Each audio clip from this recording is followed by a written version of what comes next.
This is part 4 of Doki Exit Music Redux, part 4, Act 1, The Great Escape. Hope you enjoy. I clear off my school clothes and toss them into the corner. I'll wash and iron them later. I donned the clothes I prepared yesterday. Black hoodie, jeans, shirt and shoes. Bandana too, but I shouldn't need that. Man, I look like a home invader. Isn't that exactly what I'm doing? Shut up, brain. I take a deep breath. First hoping that this isn't a complete disaster. I've been messaging her since I've got back home with no answer. Part of me thinks I should call it off, but I cannot let her stay there. All questions of doubt are pushed to the back of my mind. Her safety is my only concern right now. Man knows I've not been very lucky lately, but just have to make do what I have and hope things go well. I take another breath. Here we go. Message now to my departure and head out the door. The bus is oddly silent this evening. Good enough for me, I suppose. Less people to see me. I feel like I'm committing a crime.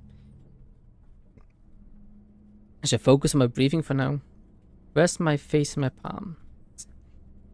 With all that's happened in the past couple of days, I need a moment like this. Guess this would be the calm before the storm, wouldn't it? But considering my best friend almost ended herself, it's still before the storm. In hindsight, the train of thought doesn't exactly inspire confidence. But plus the added worry of whether or not Natsuki is going to be alright after all this, shake at the thought. I shouldn't worry about that right now. I have to focus on how to get her out of there. As a fun cue, the bus arrives right where I need to get off. Just at the bottom of the street Natsuki lives in. I sigh. I press the stop button and wait until the doors open. A sense of dread washes over me as the door creaks open. Well, it's now or never. The cold breeze grazes me as I step out the bus. I look around at my surroundings. The street is dimly lit and there's no one in sight. These are perfect conditions to remain unseen. Maybe luck is really on my side after all. This is the place. I shiver. Can't believe I'm actually doing this. I must be crazy. I sigh. Get closer to the house. Look at the window to see if anyone's inside. Nothing. Take a look at the front door, and then my eyes are drawn towards a car parked out front. It must be his. It's old, but the design hints that it's worth a substantial amount. At least as far as I can tell, I've never been interested in cars. But that doesn't matter. Now all I know is I have another thing to worry about. Quickly I pull up my phone and give her a call.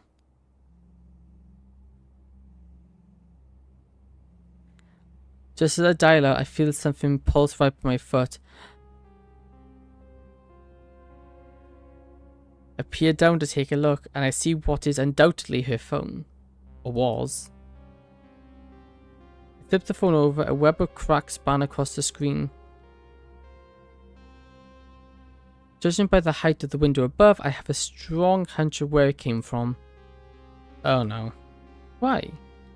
This must be some twisted penance for her attendance at the club today, most likely. And the broken phone raises yet another issue. How am I supposed to get her attention without also alerting her father? It seems impossible, but my mind persists to try and think of a solution. I look down to see several pebbles scattered across the concrete pavement. I could always throw one at the window and try to get her attention. I pick up the pebble but hesitate when going for the throw. I should really be having second thoughts about this. I mean, her dad may well end up hearing the pebble hit the window. What's even worse is that this could be his room about to chuck the pebble at. But I don't exactly have many options here. YOLO with it, I'll have to try. I take a deep breath. I just have to be careful. Throw it with enough force to make a loud bang. Too loud. Nothing. Man, I thought I was going to do at least something. As soon as I begin to doubt this is going to work, I see some movement from behind the curtains. Before I even have the chance to think about it, the window swings open, and all my tension melts away. It's Natsuki. I can just barely see her, but I know that short stature anywhere. Speaking in whispers are still loud enough for me to hear, barely hear. What do you think you're doing? Doing what we planned. Oh really? I don't remember planning for you to chuck junk at my window. She looks away from her. You could have woken up my dad. I didn't really have another way. It's alright. Whatever, you're here now. We just need to be really careful about this. Let's get you up here. For your stuff, right? Yeah. Can't lift it by myself. I need your help. Oh, we're seeing it through her cracked phone. That doesn't sound right. What? Shush. I had to pack a lot of junk in there, so just get up here and help me. Now. Give me a sec. Be out of view for maybe 3 agonizing minutes. When she returns carrying 2 large lengths of cloth bound together at the middle. She launches them out the window and starts trying the other end of the railing.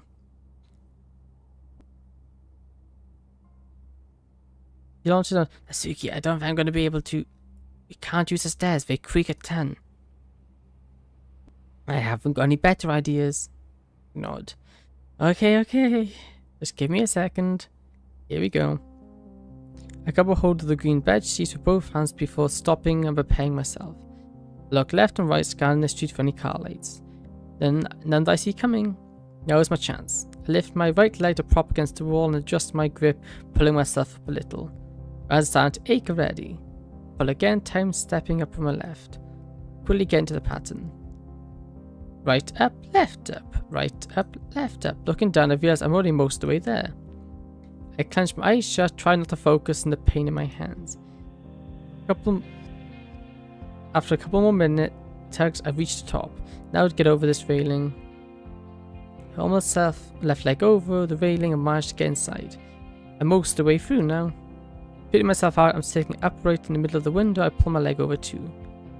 Like that, I'm in Natsuki's room.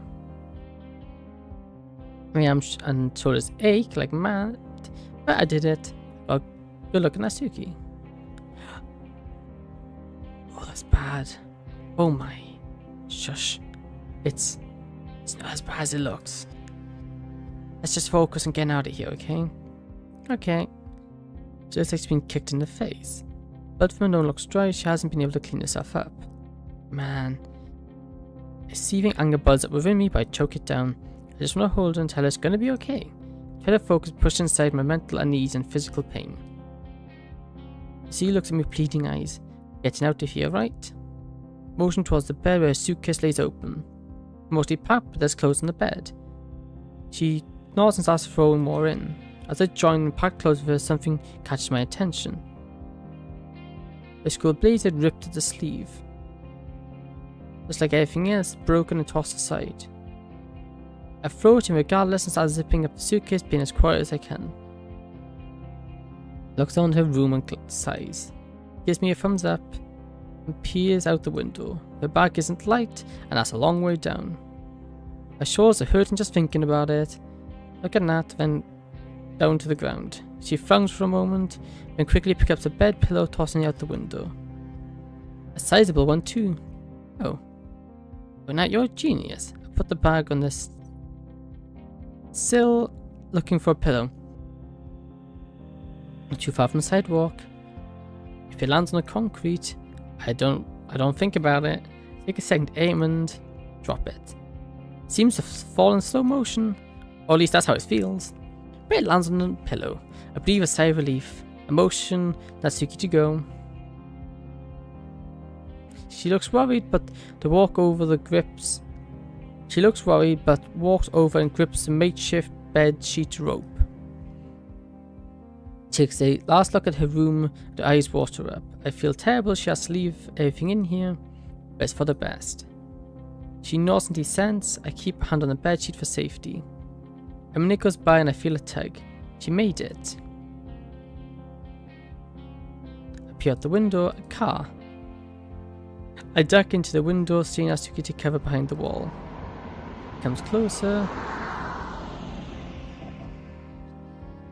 It passes by without incident. Man, I take a deep breath. Legos breaking out path. Yeah. Back to repelling. I slowly inch my way down as I did before. My arms are begging for mercy. Some close I can. We fell. And the quick pain shooting up my side. The green bedsheet on top of me seemed like it came loose.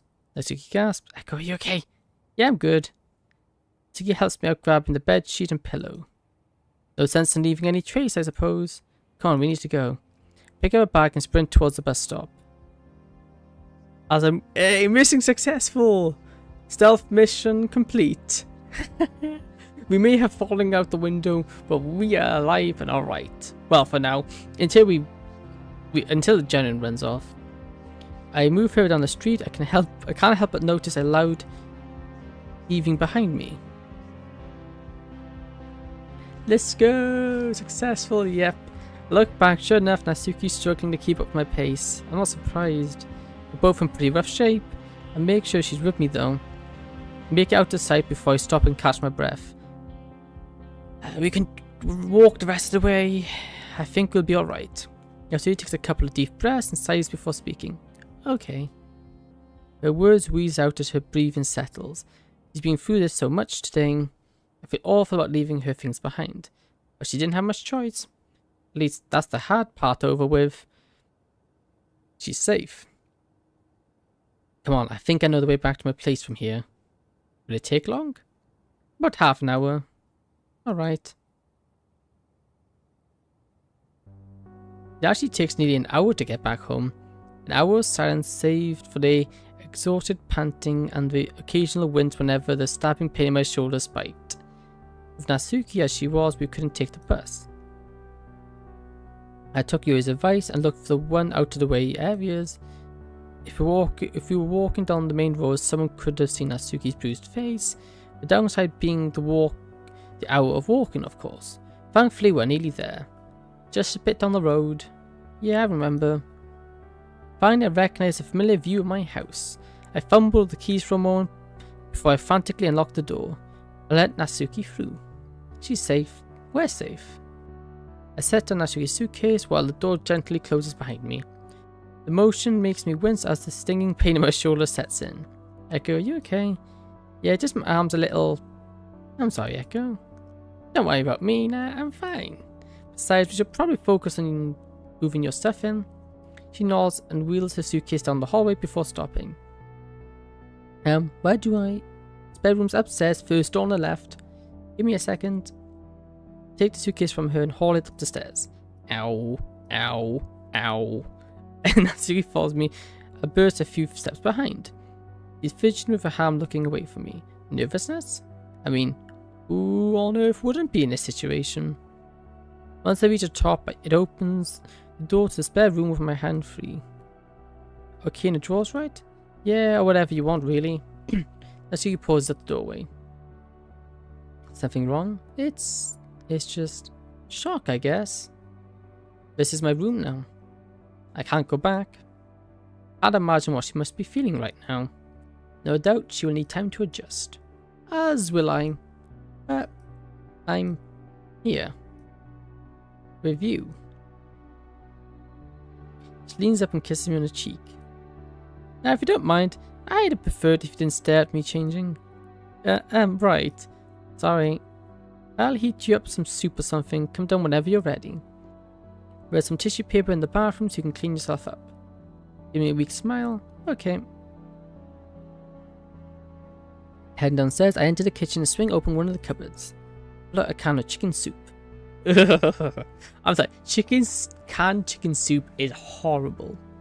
This will have to do. I'll hit the grocery store tomorrow and pick up some things. Put the soup in a plastic bowl and set the microwave. As I wait, I take a deep breath. Strangely, I don't feel anxious. By how my weeks have been going, my heart should be on the fritz right now. But I'm oddly calm. In fact, I even feel good. Despite my aching shoulder, I got it out of the house. We planned it and pulled it off. There might be consequences later, but she's here. She's safe. We're safe. Oh no. It was the microwave. I don't know how that managed to... Echo? She made her way downstairs and was now waiting at the door. She was me a concerned look. You okay? Yeah, just got a little startled is all.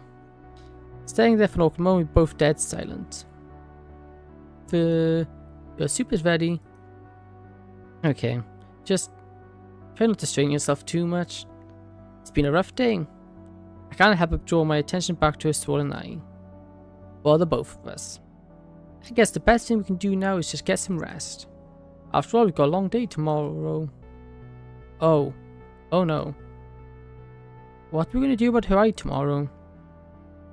I can't go to school, Echo. Not like this. Well, like this. And not tomorrow at least.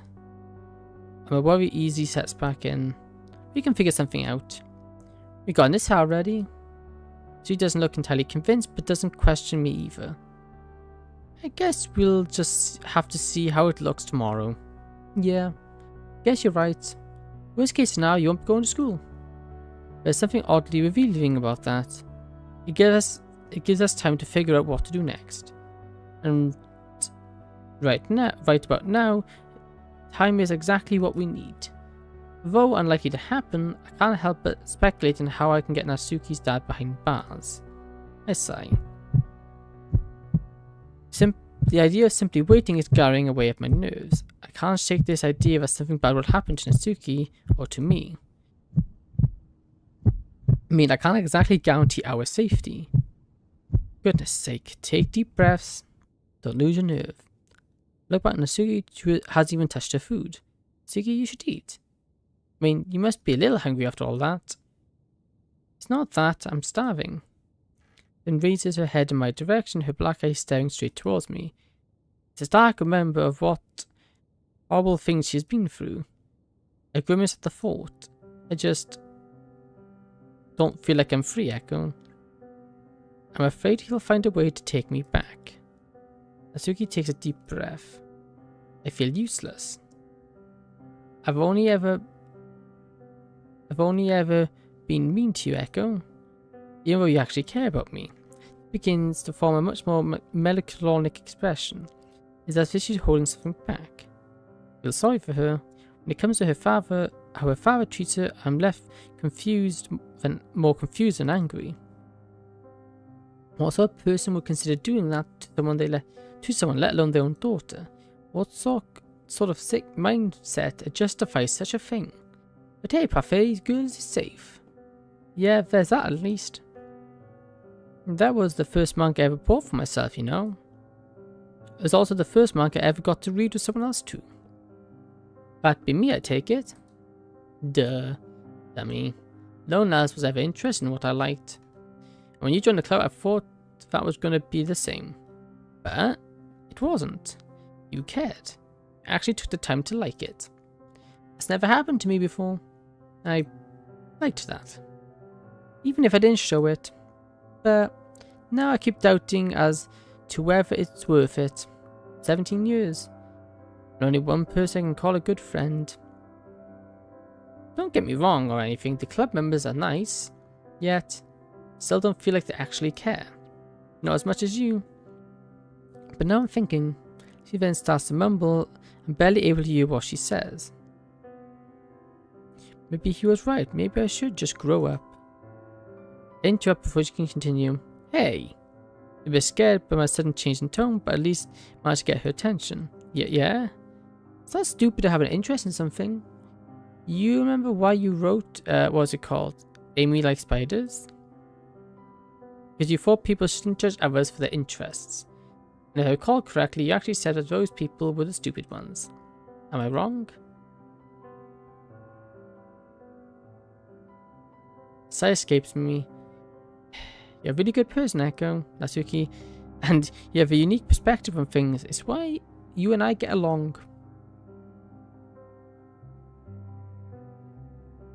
Screenshot. An awkward silence permeates the room. Did I upset her? I certainly hope not. Should I try to say something else? You give me a light shove, dummy. You used my own poem against me. That's no fair. Relief is just about the only thing I feel right now. I'm glad that I finally got through to her. Even if only for a short while. Hey, speaking of parfait girls, yeah? Well, it's safe upstairs. I went ahead and put it in the spare room earlier. So I saw. Up for continuing where we left off? He smells faintly. Yeah, I'd like that. I'll just finish this before we do. Points towards the soup on the table, more likely lukewarm by now. Yeah, of course. I'll go get a blanket and some spare snacks set up. That sounds good. Yeah, sure. Walk to one end of the cupboards where should hopefully be some snacks available. Crisps, bingo. I'll be waiting in the spare room, alright? He sits at the table and grabs a spoon. Okay, I'll be there in a minute. I walk upstairs towards the spare room, reflect on the past couple of days. All the stress accumulated in me has drained me. Despite my fatigue, I love nothing more than to stay up and read with Natsuki. We could use a distraction to ease our minds. Enter the room and begin to get everything set up. Everything in its right place, the blanket laid over me, I sit down on the sofa and wait for Natsuki to arrive. The blanket is large enough to wrap us both, thankfully, so things probably won't be too awkward between us. This gives me time to breathe a little, which I'm grateful for. Grab the volume per figure and begin to stare at the cover. Let a light chuckle, remembering when I first tried to talk to her. It was definitely the most difficult to get a good understanding of out of all the club members. Fortunately for me, however, we found common ground with our interest in manga. It's actually really nice once you get past the initial barriers, that is. Which makes it hurt even more to hear what she had to endure.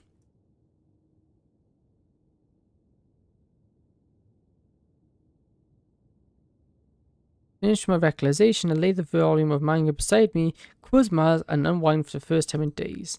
Yet before I know it, I hear a door creak open and a faint giggling emerging from the doorway. You look comfy.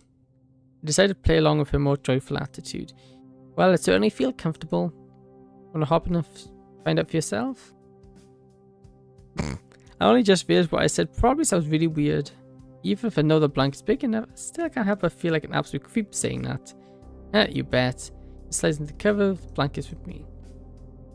I guess she didn't think it was weird at all or simply didn't care. Either way, I feel more at ease with her around, even if it's only for the time being. Got the volume right? Sure do. I grabbed the manga laying next to me and showed to Natsuki. What's up? This is gonna sound really stupid, but would it be okay if I hold it? Just for a bit. But hesitation offered her the volume of manga. Of course. Two eyes light up as her face goes red. She takes the manga from my lending hand and holds it close to her chest. Wait. Do you actually like it? Well, yeah.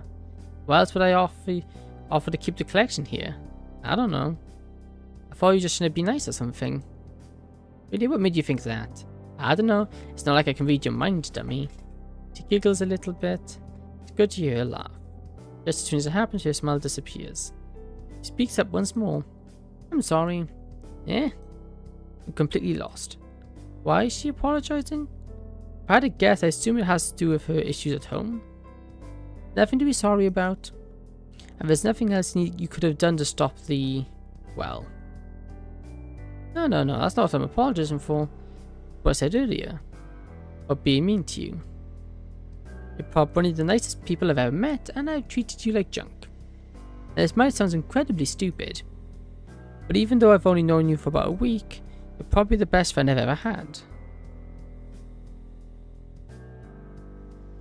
She pauses, she places the book down once more and suddenly pulls me into an embrace, banging her face into my chest. So, thanks, Echo.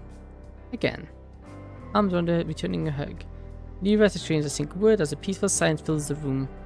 7 minutes pass in an instant with Natsuki in my arms, but eventually she lets go and looks away. Sorry about that. I just need to get it off my chest, I guess. It's fine. And I'm glad to know I mean that much to you. His practically glows red after I say that. So guess we should actually read Parfait Girls now. Yeah, I'd like that. We've achieved the second volume and eagerly open it to the first page. Now that I've read a decent portion of the manga, I can finally joke and talk with her about certain characters, situations, and setups for different arcs. It's nice to talk to her about this.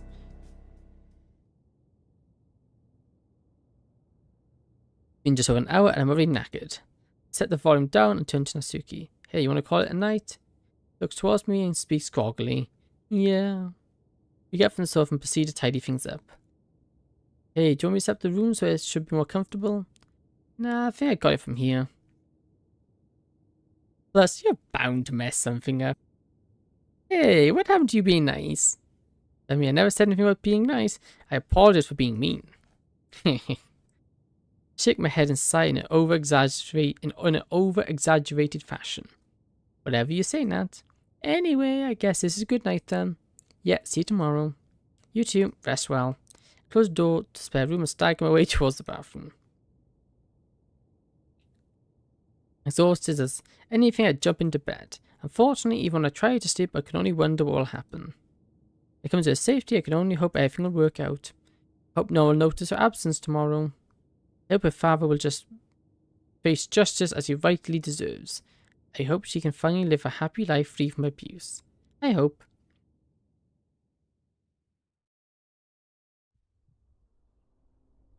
Act 2, All I Need. Thank you for watching part 4 of Doki Doki Exit Music, and this is the end of chapter 1, so we'll be starting chapter 2 in the next episode. Thank you for watching.